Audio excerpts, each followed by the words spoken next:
میرے نبی نے فرمایا کہ جب لوگ جنت میں جا رہے ہوں گے، اویس بھی جا رہا ہوگا، دروازے کے قریب اللہ فرمائیں گے باقی سب کو جانے دو، اویس کو روک لو۔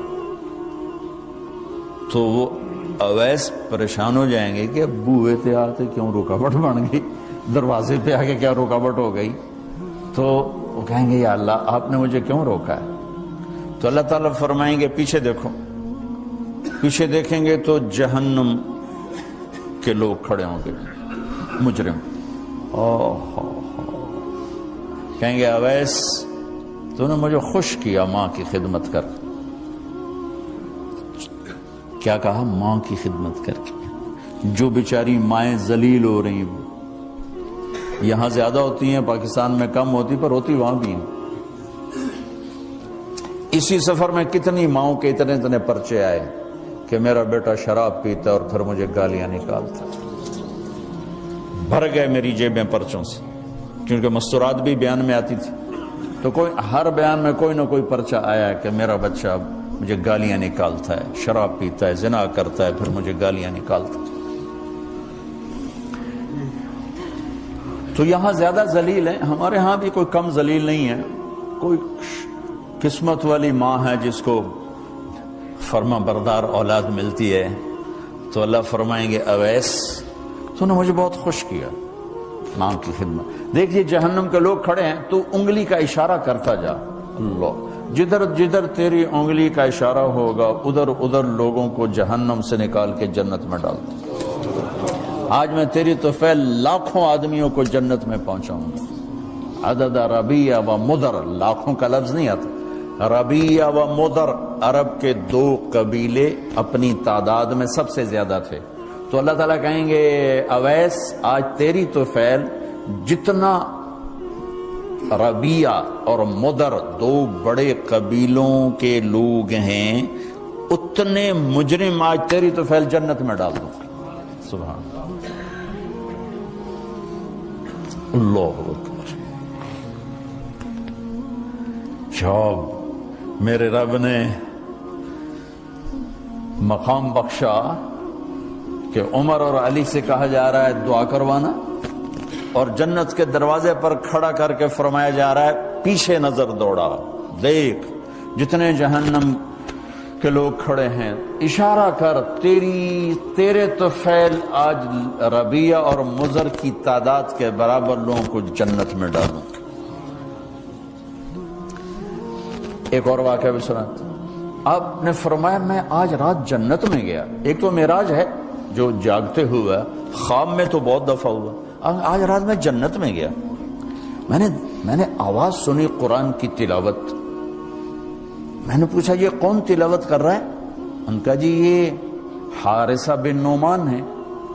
تو آپ نے کہا حارثہ بن نعمان؟ وہ تو مدینے بیٹھا ہے۔ دیکھو آپ کو سنانے کے لیے مائک لگا ہوا ہے اوپر، تھوڑے سے لوگ آپ، اور حارثہ کی آواز جنت میں جا رہی ہے اور وہ مدینے بیٹھے ہوئے ہیں، 7 آسمان پار کر کے آواز جا رہی ہے۔ وہ کیسے پوری جنت میں اس کی آواز کیوں آ رہی ہے؟ کہ یا رسول اللہ انہوں نے ماں کی ایسی خدمت کی ہے کہ اللہ تعالیٰ نے خوش ہو کر کہا ہے حارثہ جب قرآن پڑھے ساری جنت کو سناؤ، ساری جنت کو سناؤ۔ اچھا کیسی خدمت کرتے تھے؟ ماں کی کیسی خدمت کرتے تھے؟ ان کے کپڑے بیوی سے نہیں دھلاتے تھے، خود دھوتے تھے۔ ہم لوگ اپنی بیویوں پہ ڈنڈا چڑھا کے کھڑے تھے، میری ماں دے کپڑے دو، میری ماں دی روٹی پکا، میری ماں نو چاہ بنا کے دے۔ آپ کی بیوی کے ذمے آپ کی ماں کی خدمت نہیں ہے، میرے ذمے میری ماں کی خدمت، میری بیوی کے ذمے میرے باپ کی خدمت نہیں ہے، میری ماں کی خدمت نہیں ہے، میری بہن بھائیوں کی خدمت نہیں ہے۔ لیکن یہ بر صغیر کے معاشرے کا ظلم ہے کہ آنے والی بچی ٹکڑے ٹکڑے ہو جاتی، پس کے رہ جاتی، اور ایک ظلم و ستم کی چکی میں وہ قیمہ بن جاتا۔ ساس کا ظلم، سسر کا ظلم، خامد کی بہنوں کا ظلم، بھائیوں کا ظلم، تانے بولیاں۔ اس بیچاری نے بچے کیا پالنے ہیں، وہ تو روتے روتے زندگی گزار دیتی۔ میرے ذمہ ہے ماں کی خدمت، میری بیوی کے ذمہ نہیں ہے۔ پوچھو مفتیوں سے، ماں کے لیے کیا کرتے تھے؟ سالن خود بناتے تھے، آٹا گوندتے تھے، روٹی پکاتے تھے، پھر تھالی میں پلیٹ میں رکھ کر ماں کو سامنے بٹھا کر خود کھلاتے تھے، کھلاتے بھی خود، اور ماں کو تیل لگاتے، کنگھی کرتے، جوئیں نکالتے۔ اور کبھی اماں کوئی کام کہہ دیتی اور سمجھ میں نہیں آیا تو یہ نہیں کہتے تھے ماں جی کیا جائے، اپنی بیوی کو باہر بلا کر کہتے ماں جی نے کیا کہا ہے مجھے سمجھ میں نہیں آیا۔ ایک دفعہ موسیٰ علیہ السلام نے پوچھا یا اللہ میرا جنت کا ساتھی کون ہے؟ تو موسیٰ علیہ السلام نے فرمایا فلاں قصائی تیرا جنت کا ساتھی۔ تو موسیٰ علیہ السلام تھوڑا سوچ میں پڑ گئے کہ قصائی تے موسیٰ دا جوڑ کے میں بہ گئے، فلاں مجاہد، فلاں عالم، فلاں ولی اللہ وہ تیرا جنت کا ساتھی، قصائی تیرا ساتھی۔ تو موسیٰ علیہ السلام نے پتہ پوچھا اور پہنچ گئے۔ تو وہ گوشت کی دکانوں میں ایک دکان اس کے بھی تھے، وہ بٹھا چوکڑی مار کے تھا اپنا ویچی جاندہ تھے، ٹکی جاندہ ہے۔ کوئی موسیٰ علیہ السلام کو اسپیشل چیز نظر نہیں آئی۔ جب شام کو وہ چلنے لگا، جب وہ اس کا گوشت ختم ہو گیا تو اس نے ایک ٹوٹا تھیلے میں ڈالا اور چل پڑا، موسیٰ علیہ السلام بھی ساتھ چل پڑے۔ وہ گھر پہنچا تو موسیٰ علیہ السلام نے کہا میں آ جاؤں؟ کہا جی آ جاؤ۔ اس نے وہاں جا کے کیا کیا، بوٹیاں بنا کے ہانڈی چڑھا تھی، پھر آٹا نکال کے گوندھا، اس کو نرم ہونے رکھ دیا، سالن تیار کیا، پھر روٹی تیار کی، ٹرے میں رکھا۔ ایک عورت اس طرح پڑی تھی، اس کو جا کے ہلایا، ماں جی، آنکھ کھولی، ایک ہاتھ سے اٹھایا، سہارا دیا، دوسرے ہاتھ سے نوالے بنا بنا کے کھلاتا رہا، کھلاتا رہا، کھلاتا رہا۔ تو اس نے یوں سر ہلایا کہ مطلب میری بس۔ تو اس کا منہ صاف کیا اور اس کو سہارا دے کے لٹانے لگا تو کچھ بڑبڑائی۔ موسیٰ علیہ السلام ذرا فاصلے پر تھے، سن نہیں سکے کیا کہا۔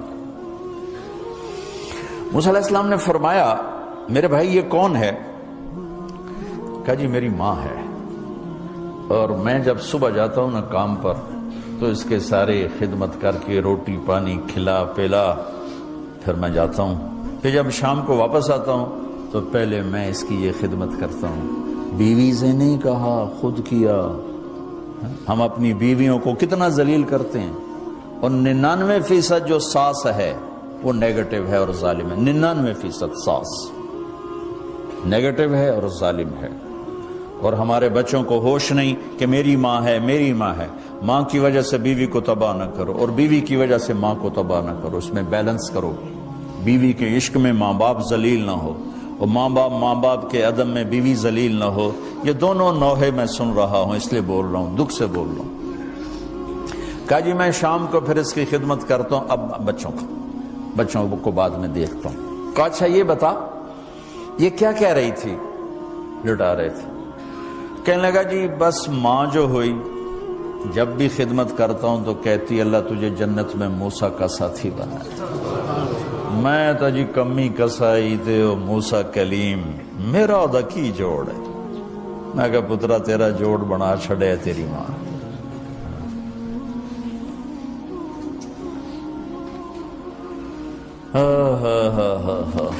ماں باپ زندہ ہیں دعا لو، فوت ہو گئے ان کی قبروں پہ جایا کرو، وہاں بیٹھ کے قرآن پڑھا کرو۔ جو بچہ پڑھے گا وہ اتنا طاقتور ہو کے ماں باپ کو لگے گا، اگر وہ فوت ہو چکے ہیں۔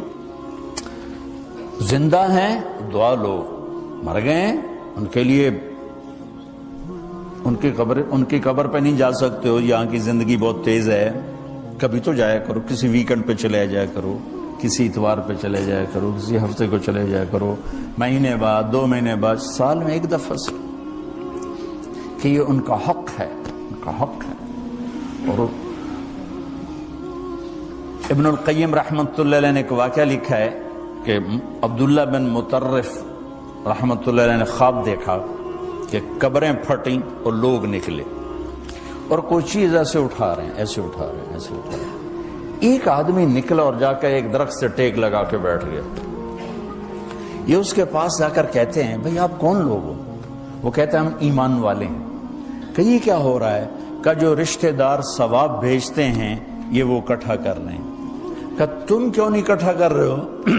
کہ میرا بیٹا حافظ قرآن ہے، ایک قرآن روزانہ ختم کر کے مجھے بھیج دیتا ہے، تو میں نے پرچون دی لوڑ نہیں رہ جاندی، میرا تھوک دا کام۔ کہ تیرا بیٹا کیا کرتا ہے؟ کہ اس کی مٹھائی کی دکان ہے بازار میں۔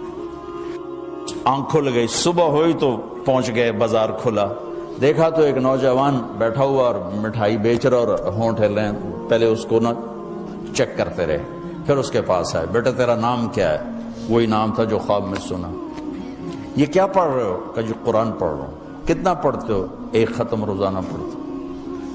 کیا کرتے ہو؟ کہ والد کو ایصال ثواب کرتا ہوں۔ کیا اتنی مشقت کیوں اٹھاتے ہو؟ کہ وہ میرے لیے بہت کچھ چھوڑ گیا، میں چاہتا ہوں میں بھی اس کے لیے کچھ حصہ بنتا رہوں۔ تو یہ والدین کے حقوق میں سے ہے کہ اگر وہ چلے گئے ہیں ان کے لیے ایصال ثواب